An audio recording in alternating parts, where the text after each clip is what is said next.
রাজনীতিতে সৌহার্দ্যের বার্তা। জামাত আমির ও এনসিপি আহ্বায়কের বাসভবনে তারেক রহমান। নতুন বাংলাদেশ বিনির্মাণে একসঙ্গে কাজ করবে সরকার ও বিরোধী দল। আমরা এই ব্যাপারে একমত হয়েছি যে সকলে মিলে একসাথেই একটা কনস্ট্রাকটিভ ফিউচার আমরা গ্রহণ করতে পারবো, একটি নতুন বাংলাদেশ আমরা গঠন করতে পারবো। আজকের এই নির্বাচন পরবর্তী সৌজন্যমূলক সাক্ষাৎ বাংলাদেশের রাজনৈতিক সংস্কৃতিতে একটা পরিবর্তনের আভাস আমাদেরকে দেয়। সংসদের দক্ষিণ প্লাজায় নতুন সরকারের শপথ মঙ্গলবার। এমপিদের পড়াবেন সিইসি, মন্ত্রীরা নেবেন রাষ্ট্রপতির কাছে। সার্কভুক্ত দেশের পররাষ্ট্রমন্ত্রীদের আমন্ত্রণ। অনেক কষ্ট, অনেক বেদনা, অনেক আপনার প্রাণহানি বিনিময়ে আমরা এই সংসদটা পেয়েছি। সবকিছু বিবেচনা করে ওনারা অভিপ্রায় ব্যক্ত করেছেন, আমরা সেটা অনুযায়ী আয়োজন করছি। সার্ক কান্ট্রিগুলোর পররাষ্ট্র মন্ত্রীদের বলা হয়েছে। দেখছিলেন প্রধান শিরোনাম। রাত 11টার সময় সঙ্গে আছি আমি গোলাম রাব্বি। এছাড়াও খেলাধুলার খবর নিয়ে খেলার সময় যুক্ত হবেন রাব্বি। আপনাকে ধন্যবাদ। বিশ্বের নানা প্রান্তের খেলাধুলার খবর জানিয়ে দিব আমি এস এম ইকবাল। এবার অন্যান্য শীর্ষ সংবাদ। জাতীয় নির্বাচনের মাধ্যমে আত্মমর্যাদা ফিরে পেয়েছে পুলিশ। ইসির পারফরমেন্সেও সন্তোষ। ডক্টর ইউনূসের সভাপতিত্বে উপদেষ্টা পরিষদের শেষ সভায় আলোচনা। ৩২ আসনে ভোট পুনর্গণনার আবেদন 11 দলের। কাল প্রতিবাদ সমাবেশের ডাক। আদালতের নির্দেশনা পেলে ব্যবস্থা, জানালো ইসি। শতভাগ সুষ্ঠু নির্বাচন উপহার দেওয়ার দাবি। শান্তিপূর্ণ ও বিশ্বাসযোগ্য হয়েছে নির্বাচন। ব্রিফিংয়ে Asian network for free election. রাজনৈতিক দলগুলোর নির্বাচনী খরচের বিবরণী প্রকাশের পরামর্শ। এবং নির্বাচনের পর পুঁজিবাজারে স্বস্তির ছাপ। প্রধান সূচক বেড়েছে 200 পয়েন্ট। লেনদেন ছাড়িয়েছে 13.5 কোটি টাকা। ইতিবাচক ধারা অব্যাহত থাকার আশা বিনিয়োগকারীদের।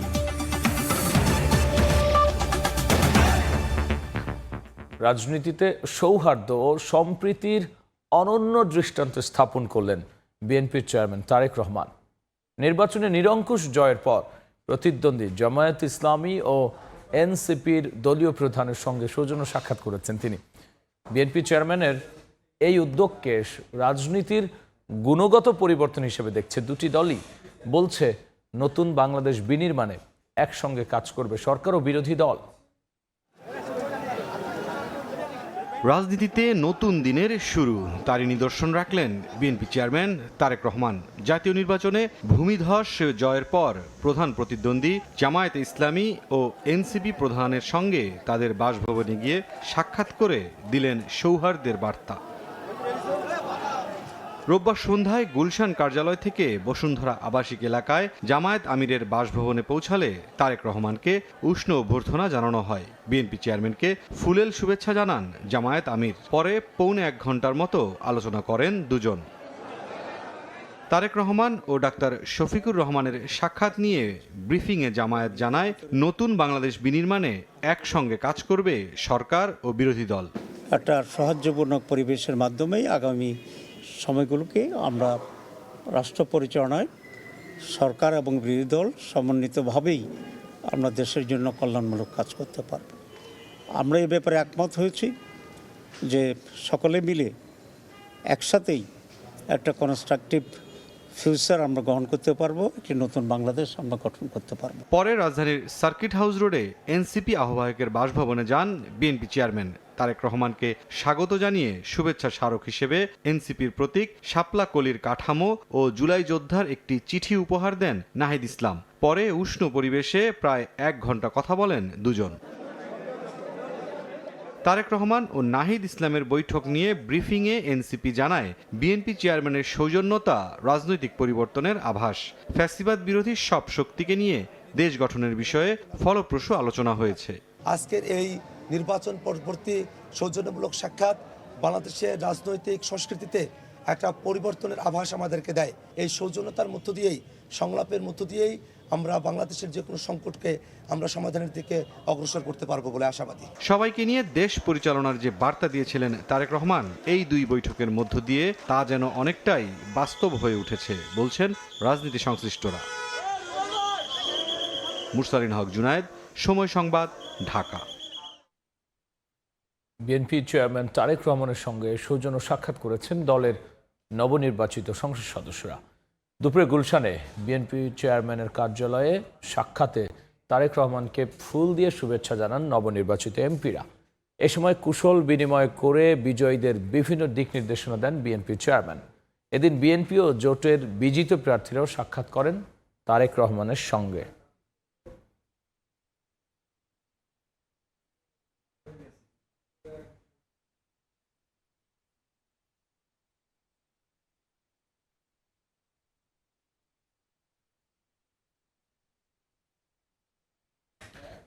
জাতীয় সংসদের দক্ষিণ প্লাজায় হবে নতুন সরকারের শপথ। মঙ্গলবার সকালে নতুন এমপিদের শপথ পড়াবেন প্রধান নির্বাচন কমিশনার। বিকেলে প্রধানমন্ত্রী ও নতুন মন্ত্রিসভার সদস্যরা শপথ নেবেন রাষ্ট্রপতির কাছে। শপথ অনুষ্ঠানে সার্কভুক্ত দেশের পররাষ্ট্রমন্ত্রীদের আমন্ত্রণ জানিয়েছে অন্তর্বর্তী সরকার। এদিকে নতুন সরকারের মন্ত্রী পরিষদ নিয়ে নানা প্রত্যাশার কথা জানিয়েছেন সাধারণ মানুষ। ত্রয়োদশ জাতীয় সংসদ নির্বাচনে নিরঙ্কুশ সংখ্যাগরিষ্ঠতা পাওয়ায় বিএনপির চেয়ারম্যান তারেক রহমানের নেতৃত্বে নতুন সরকার শপথ নিতে যাচ্ছে মঙ্গলবার। সেদিন বিকেলে জাতীয় সংসদের দক্ষিণ প্লাজায় প্রধানমন্ত্রী হিসেবে তারেক রহমান ও নতুন মন্ত্রিসভার সদস্যদের শপথ অনুষ্ঠানের আয়োজন করা হয়েছে। শপথ পড়াবেন রাষ্ট্রপতি মোহাম্মদ শাহাবুদ্দিন। এর আগে একই দিন সকালে শপথ নেবেন নবনির্বাচিত সংসদ সদস্যরা। প্রধান নির্বাচন কমিশনার তাদেরকে শপথ পড়াবেন। সামনে একটা কঠিন চ্যালেঞ্জ নিয়ে আমাদের এই বাংলাদেশের মানুষের পাশেই আমাদেরকে দায়িত্বটুকু গ্রহণ করতে হবে এবং কঠিন দায়িত্বটুকু পালন করতে হবে। শপথ অনুষ্ঠান সম্পর্কে শপথ গ্রহণ অনুষ্ঠানে অংশগ্রহণের জন্য সার্কভুক্ত দেশের পররাষ্ট্রমন্ত্রীদের আমন্ত্রণ জানানো হয়েছে বলে জানিয়েছেন আইন উপদেষ্টা।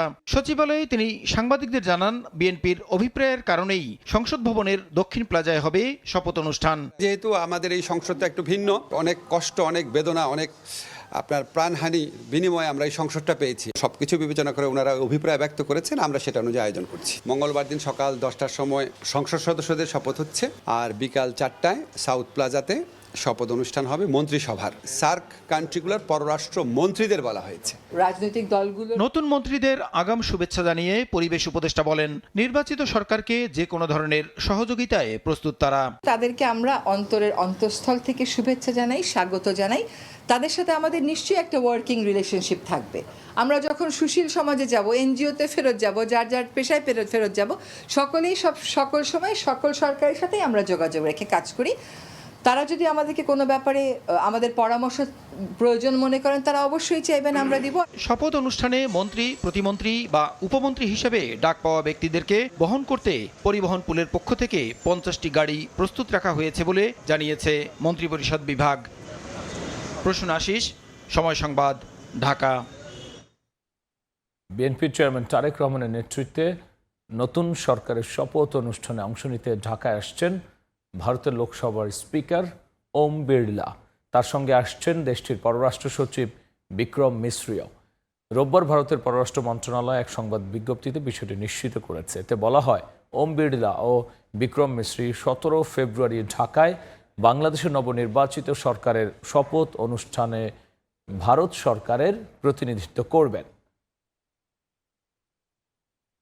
এদিকে শপথ নিয়ে সংসদে গেলেও 32টি আসনে ভোট জালিয়াতি ও ফলাফলে কারচুপির অভিযোগ তুলে আইনি লড়াইয়ের হুঁশিয়ারি দিয়েছে 11 দলীয় ঐক্য।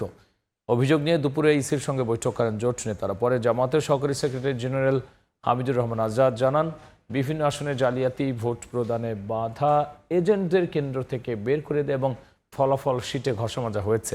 এসব অনিয়মের প্রতিবাদে কাল বিকেল 4:30টায় বাইতুল মোকাররমের উত্তর গেইটে বিক্ষোভ মিছিল করা হবে। আর ইসি বলছে, আদালতের নির্দেশ পেলে ভোট পুনর্গণনার বিষয়ে সিদ্ধান্ত নেওয়া হবে।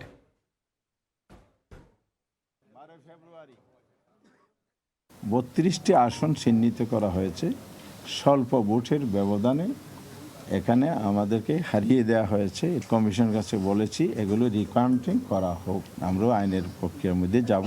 গেজেট প্রকাশের যে সময়কাল, এটি তো আমরা আরও আশাবাদী ছিলাম যে আরও আগে যদি দেয়া যেত ভালো হতো। যদি নির্বাচন সংশ্লিষ্ট কোনো অভিযোগ থাকে, তারা সেটি যদি মাননীয় হাইকোর্টে যদি শরণাপন্ন হন, সেই অনুযায়ী সিদ্ধান্ত পাবেন তারা। ত্রয়োদশ জাতীয় সংসদ নির্বাচন মাইলফলক অর্জন করেছে বলে জানিয়েছে Asia network for free election. সামগ্রিকভাবে নির্বাচন শান্তিপূর্ণ ও বিশ্বাসযোগ্য হয়েছে বলে জানিয়েছে দেশি 4টি নাগরিক সংগঠন। এদিকে রাজনৈতিক দলগুলোকে নির্বাচনী খরচের পূর্ণাঙ্গ বিবরণী প্রকাশের পরামর্শ দিয়েছেন পর্যবেক্ষকরা। ইউরোপীয় ইউনিয়ন, কমনওয়েলথ সহ আন্তর্জাতিক সংস্থার প্রাথমিক পর্যবেক্ষণ প্রতিবেদনের পর এবার এশিয়ান নেটওয়ার্ক এবং দেশি 4টি নাগরিক সংগঠন তাদের প্রাথমিক রিপোর্ট প্রকাশ করল। রোববার সকালে রাজধানীর একটি হোটেলে নির্বাচন পর্যবেক্ষণ নিয়ে প্রেস ব্রিফ করে Asian network for free election ANFREL এর চেয়ারপারসন রোহানা এন হেতিয়ারাচ্ছি জানান, সামগ্রিকভাবে নির্বাচন শান্তিপূর্ণ ও বিশ্বাসযোগ্য পরিবেশে সম্পন্ন হয়েছে। তিনি রাজনৈতিক দলগুলোর প্রতি নির্বাচনী প্রচারণার খরচের পূর্ণাঙ্গ বিবরণী প্রকাশের পরামর্শ দেন। Full implementations of campaign finance law. We have noticed that there is no proper format to submit the candidate for their income and expenditure report. For the youth and women, there are so many barriers. I think the political party has to seriously think about it. More transparent mechanism for counting. এদিকে একই স্থানে রোববার যৌথ সংবাদ সম্মেলন করে প্রতিবন্ধী, সংখ্যালঘু এবং নারী অধিকার ইস্যুতে কাজ করা নাগরিক সংগঠনের পর্যবেক্ষকরা। অধিকার নির্বাচন প্রক্রিয়াকে স্বচ্ছ ও শান্তিপূর্ণ উল্লেখ করে নির্বাচনের পর হঠাৎ করে সহিংসতার ঘটনা বেড়ে যাওয়ায় উদ্বেগ প্রকাশ করে। নির্বাচন প্রক্রিয়া শান্তিপূর্ণ ছিল, শৃঙ্খলাপূর্ণ ছিল, কিছু সহিংসতার ঘটনাও এদিনে ঘটেছে। একই সঙ্গে আমরা পর্যবেক্ষণ কার্যক্রম পরিচালনা করতে গিয়ে আমরা কিছু ক্ষেত্রে বাধাপ্রাপ্ত হয়েছি। আরশি ট্রাস্ট জানায় 10 থেকে 12 ফেব্রুয়ারি পর্যন্ত নারীর প্রতি অনলাইন সহিংসতা বেড়েছে এবং নারী প্রার্থীদের বিরুদ্ধে সংঘবদ্ধ হয়রানি হয়েছে। ভোটের আগে সংখ্যালঘু সম্প্রদায় নিরাপত্তাহীনতায় ছিল জানিয়ে রূপসা জানায়, ভোটের দিনের পরিবেশ অনেক শান্তিপূর্ণ ছিল। সংখ্যালঘু সম্প্রদায় আসলে এই নির্বাচনে অনেক ভীতির মধ্যে ছিল, কিন্তু আমরা আসলে নির্বাচনের দিনে পর্যবেক্ষণ করতে গিয়ে দেখেছি চিত্র আসলে অনেকটা ভিন্ন। প্রার্থীদের বা অ্যাক্টিভিস্টদের ক্ষেত্রে কমেন্ট সেকশনে বেশ পরিমাণে তাদের সাথে এই জেন্ডার বেস ভায়োলেন্সে তারা শিকার হয়েছেন। ভবিষ্যতের নির্বাচনের জন্য বেশ কিছু সুপারিশ তুলে ধরে সংগঠনগুলো। 12 তারিখ পর্যন্ত। শাতিলা শারমিন, সময় সংবাদ, ঢাকা। নির্বাচনের মাধ্যমে পুলিশ বাহিনী তাদের আত্মমর্যাদা ফিরে পেয়েছে বলে জানিয়েছে উপদেষ্টা পরিষদ। একই সঙ্গে ইসির পারফরমেন্সেও সন্তোষ প্রকাশ করা হয়েছে। প্রধান উপদেষ্টা ডক্টর মোহাম্মদ ইউনূসের সভাপতিত্বে অন্তর্বর্তী সরকার উপদেষ্টা পরিষদের শেষ বৈঠকে এসব বিষয় উঠে আসে। পরে রাজধানীর ফরেন সার্ভিস একাডেমিতে ব্রিফিংয়ে প্রেস সচিব শফিকুল আলম জানিয়েছেন, সুষ্ঠু ও শান্তিপূর্ণ নির্বাচন আয়োজনের মাধ্যমে গুরুত্বপূর্ণ দৃষ্টান্ত স্থাপিত হয়েছে। এজন্য সংশ্লিষ্ট সকলকে ধন্যবাদ জানিয়েছে উপদেষ্টা পরিষদ। ফেস্টিভ ইলেকশন করার জন্য ধন্যবাদ প্রস্তাব গ্রহণ। তো চিফ অ্যাডভাইজার সবাইকে ধন্যবাদ দিয়েছেন, পুরো ক্যাবিনেট মেম্বাররা তাদের মতো করে ধন্যবাদ দিয়েছেন, বিশেষ করে হোম অ্যাডভাইজারকে ধন্যবাদ দিয়েছেন। এই ক্যাবিনেট অবজার্ভ করে যে এই ইলেকশনের মাধ্যমে পুলিশ তার আত্মমর্যাদা ফিরে পেয়েছে। আপনারা জানেন পুলিশ জুলাই অগাস্টের 2024-এর তাদের রোলের কথা আমি আবার নতুন করে বলতে চাচ্ছি না, কিন্তু আপনারা দেখেছেন যে তারা যথেষ্ট ভালো রোল প্লে করেছে।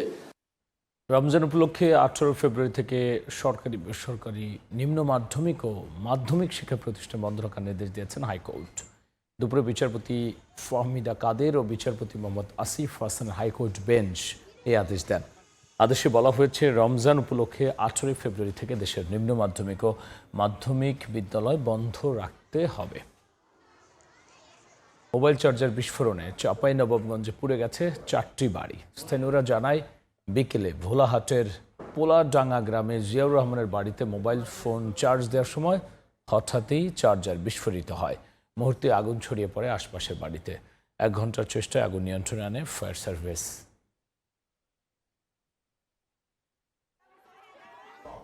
জন্মদিনের দাওয়াত না পাওয়া নিয়ে উত্তেজনা। বরিশালে দুপক্ষের সংঘর্ষে নারীসহ 12 জন আহত হয়েছেন। আহতরা জানিয়েছেন, মুলাদির দড়িচর লক্ষ্মীপুর গ্রামে ইউপি সদস্য সাক্কায়েত মল্লিকের ছেলের জন্মদিনে প্রতিবেশী সাবেক ইউপি চেয়ারম্যান কবির মল্লিককে দাওয়াত না দিয়ে তার প্রতিপক্ষকে দাওয়াত দেয় ক্ষোভের সৃষ্টি হয়। এক পর্যায়ে তা সংঘর্ষের রূপ নেয়। পরে ঘটনাস্থলে পৌঁছে পরিস্থিতি নিয়ন্ত্রণে আনে সেনাবাহিনী। তবে অপরপক্ষের দাবি, আধিপত্যের জানান দিতেই ইউপি সদস্য সাকায়ের জন্মদিনের আড়ালে বহিরাগতদের নিয়ে পিকনিকের আয়োজন করছিল, যা নিয়ে প্রতিবাদ করায় তাদের উপর হামলা হয়েছে। পুলিশ বলছে অভিযোগ পেলে আইনগত ব্যবস্থা নেওয়া হবে। বগুড়ার গাবতলীতে ব্যবসায়ীকে গলা কেটে হত্যা করেছে দুর্বৃত্তরা। পুলিশ জানায়, শনিবার রাত 12:30টার দিকে কাজ শেষে বাড়ি ফিরছিলেন সাইফুল। এ সময় বাড়ির ঠিক সামনে তাকে ধারালো অস্ত্র দিয়ে কুপিয়ে গলা কেটে হত্যা করে দুর্বৃত্তরা। রোববার সকালে স্থানীয়রা সাইফুলের রক্তাক্ত মরদেহ দেখতে পান। আর্থিক কোনো লেনদেন নিয়ে সাইফুলকে হত্যা করা হতে পারে বলে ধারণা পরিবারের সদস্যদের।